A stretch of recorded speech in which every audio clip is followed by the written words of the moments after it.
अगला टॉपिक है हमारा conditions of solvability of linear equation in two variables. Two variables के जो लीनियर इक्वेशंस है इनकी सॉल्वेबिलिटी की क्या कंडीशन होती है, क्या कंडीशन होगी जिससे पता चलेगा कि इसका सोल्यूशन निकलेगा, नहीं निकलेगा या कितना सोल्यूशन निकलेगा। ये पता करने के लिए तो हमारे पास तीन कंडीशन है, तीन पता करना है कि इज देयर एनी सोल्यूशन, क्या कोई सोल्यूशन निकलेगा।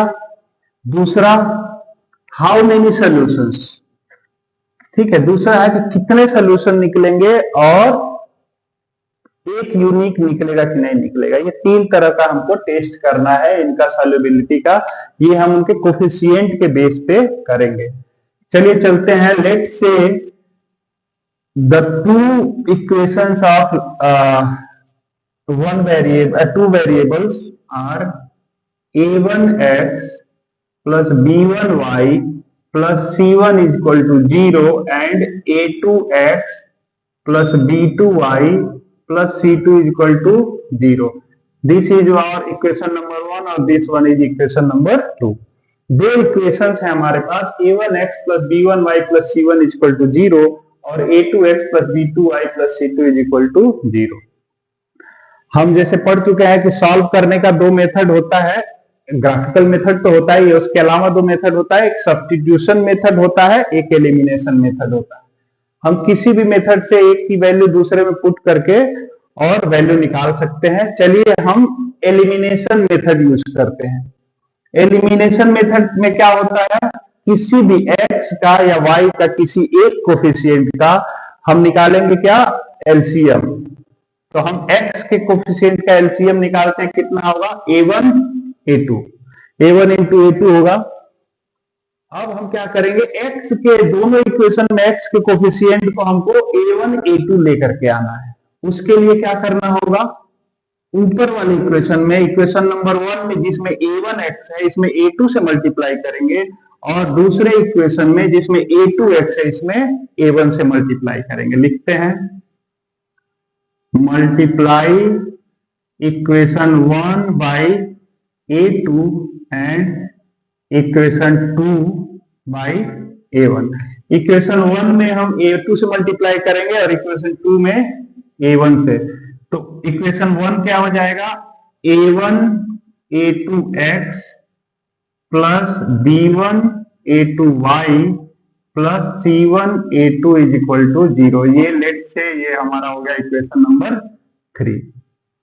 अब जब दूसरे वाले इक्वेशन में हम a1 से मल्टीप्लाई करेंगे तो क्या मिलेगा, a1 a2x plus a1 b2y plus a1 c2 is equal to 0। ये हो गया हमारा equation number 4।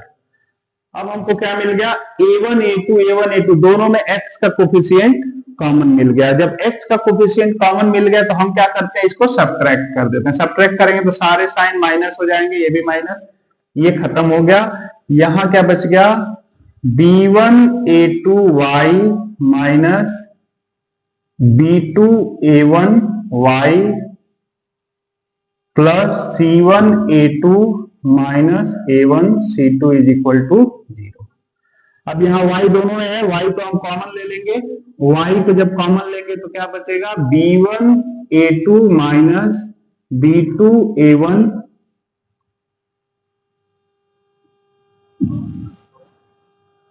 Plus c1 a2 minus a1 c2 is equal to 0।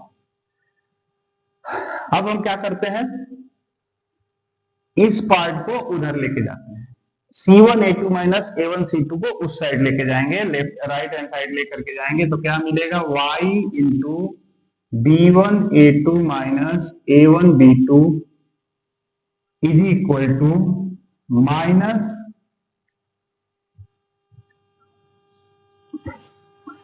c1 a2 minus a1 c2। ठीक है, ये माइनस में मिलेगा। अब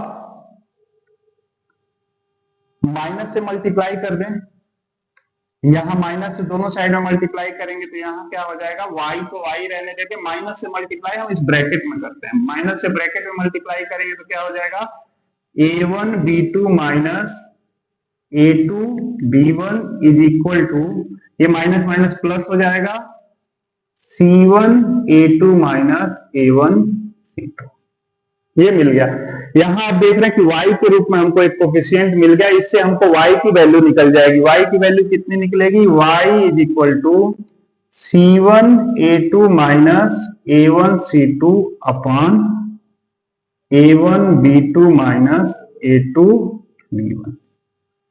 ये हो गया हमारे y की वैल्यू। y की वैल्यू यहां कहीं हम नोट कर लेते हैं। y is equal to C1 A2 minus A1 C2 upon में A1 B2 minus A2 B। अब क्या करेंगे, हम x की वैल्यू निकालते हैं। x की वैल्यू निकालने के लिए भी सेम कंडीशन लगाएंगे।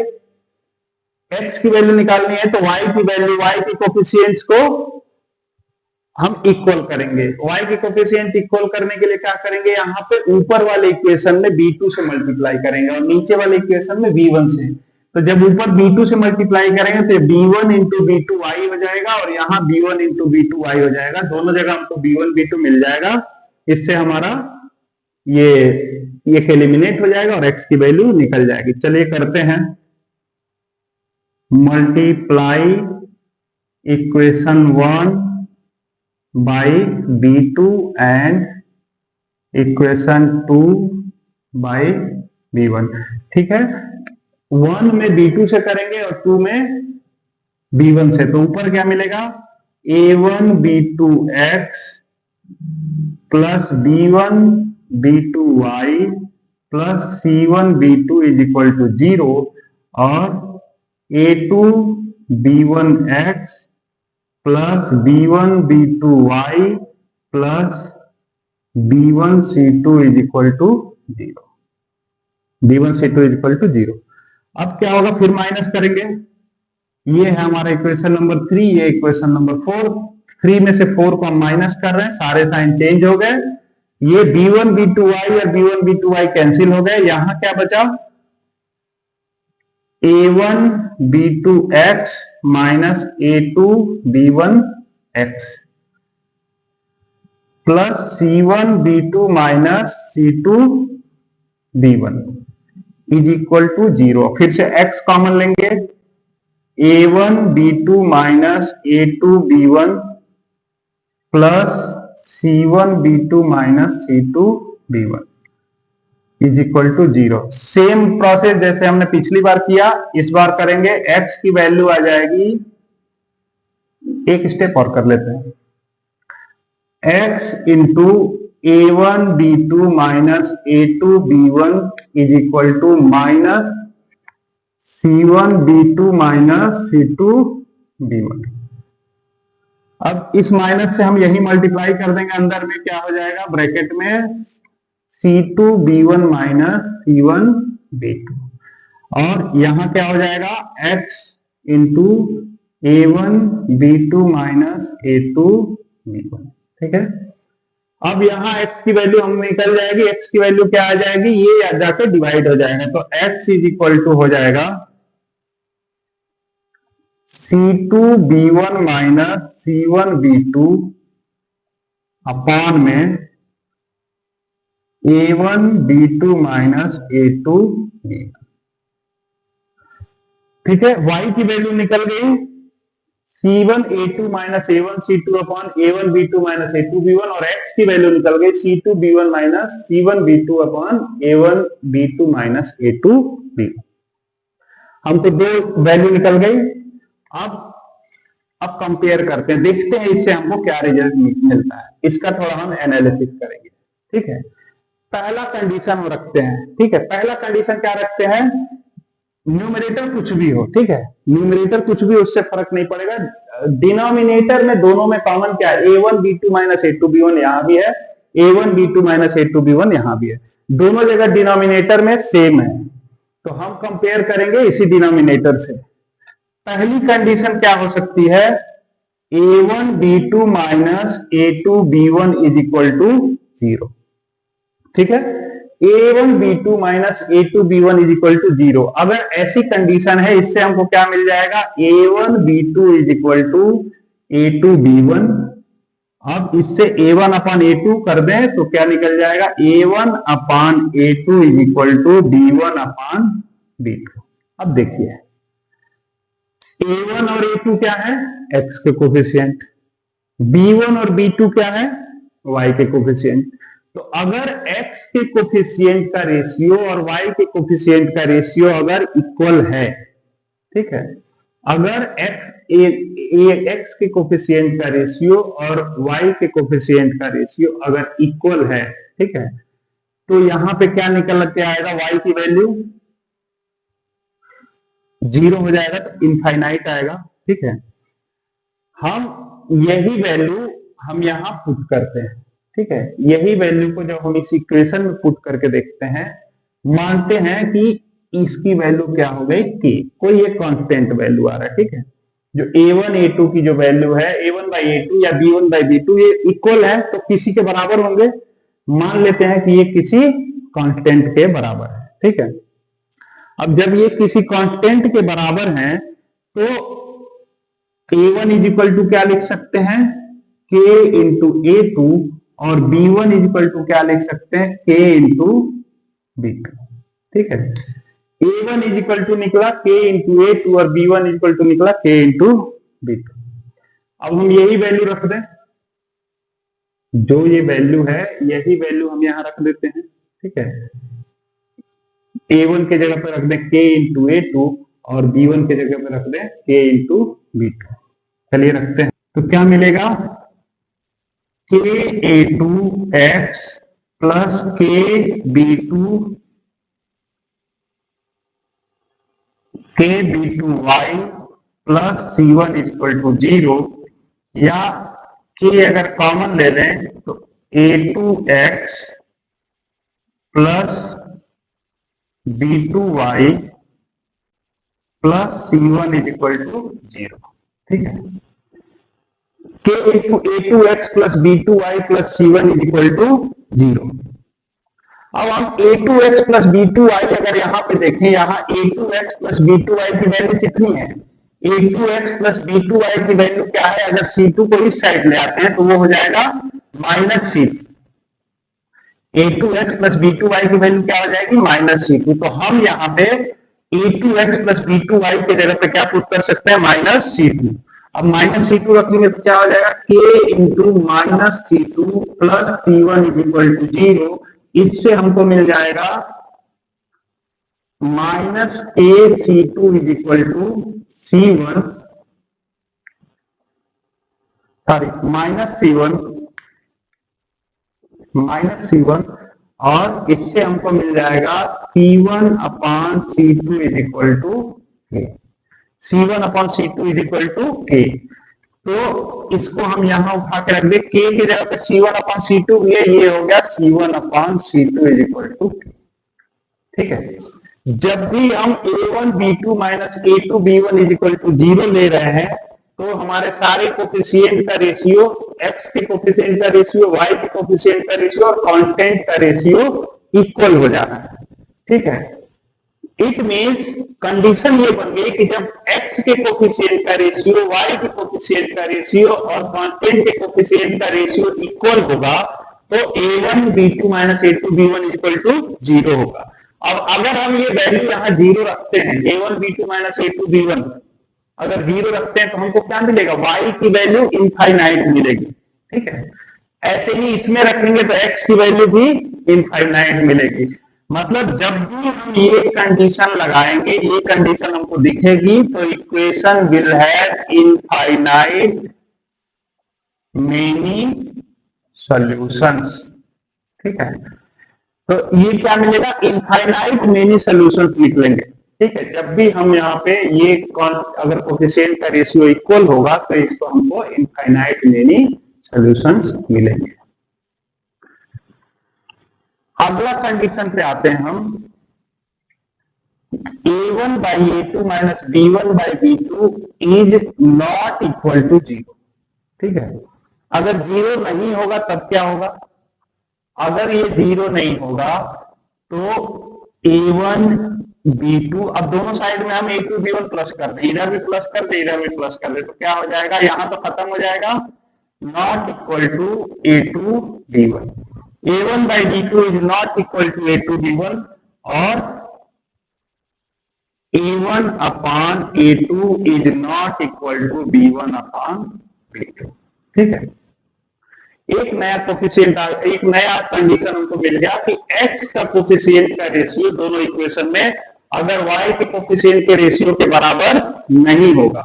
ठीक है, अगर इसके बराबर नहीं होगा तब क्या निकलेगा, आते हैं फिर से x और y की वैल्यू पे, अगर इनकी वैल्यू जीरो नहीं होगी, A1 B2 minus A2 B1 की वैल्यू जीरो नहीं होगी, तो every time we will get a unique solution, केवल एक ही वैल्यू होगी, A1 B2 minus A2 B1 की केवल एक ही वैल्यू आएगी। ठीक है, अलग अलग वैल्यूज नहीं आएंगी। तो जब भी x के कोफिशिएंट का रेशियो y के कोफिशिएंट के रेशियो के बराबर नहीं होगा, then only we will get unique solution. ठीक है, तो इस तरह से हम इक्वेशन को देख करके, कोई भी अगर इक्वेशन रहेगा उसको हम केवल देख करके बता सकते हैं कि इसके इनफाइनाइट मेनी सॉल्यूशन निकलेंगे या यूनिक सॉल्यूशन निकलेंगे। तीसरी कंडीशन आती है, x का कोफिशिएंट क्या है, A1 upon A2 is equal to B1 upon B2 and not equal to C1 upon C2। ठीक है, तीसरी कंडीशन ये कि A1 अपॉन A2 मतलब x और y के कोफिशिएंट, ये दोनों कोफिशिएंट तो इक्वल हो इनका रेशियो, लेकिन जो कांस्टेंट वाला है, कांस्टेंट का रेशियो इन दोनों के रेशियो के बराबर नहीं हो। जब भी ये वाला कंडीशन आता है तो यहाँ पे हमेशा पैरेलल लाइन निकलती है और इनका कोई सोल्यूशन नहीं होता। दिस सेट ऑफ इक्वेशन, अगर ये कंडीशन है तो इनका कोई सोल्यूशन नहीं निकलता है। ये दोनों पैरेलल लाइन, अलग अलग लाइन को रिप्रेजेंट करती है जो एक दूसरे के पैरेलल होती है, कहीं एक दूसरे को इंटरसेक्ट नहीं करती है। एक एग्जांपल लेके देखते हैं, 3x plus 2y is equal to 5, 2x plus 3y is equal to 6।